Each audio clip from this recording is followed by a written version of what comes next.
Welcome to my YouTube channel ఎగ్నా educational zone. AP ఉద్యోగ పెన్షన్ల పెండింగ్ బిల్లులు చెల్లింపులపై శాసన మండలిలో చర్చ.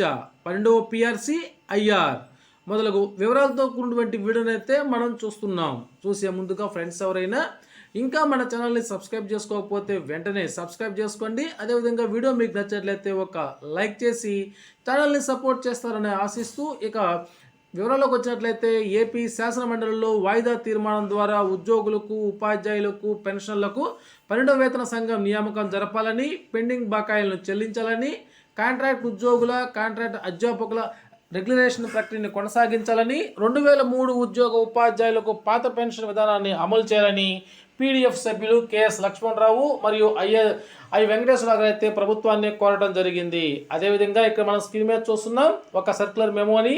ఇది government of Andhra Pradesh treasuries and account శాఖ వారి నుంచి అయితే రావడం జరిగింది. దీని యొక్క సారాంశాన్ని మనం చూసినట్లయితే నవంబర్ 30వ తేదీతో vote on account budget lapse అవుతుంది. ఇక్కడ సర్క్యులర్ మెమో నెంబర్ ఫైనాన్షియల్ 02-1506 అనేటువంటి ఈ యొక్క మెమోని అయితే ఇప్పుడు మనం చూస్తున్నాం.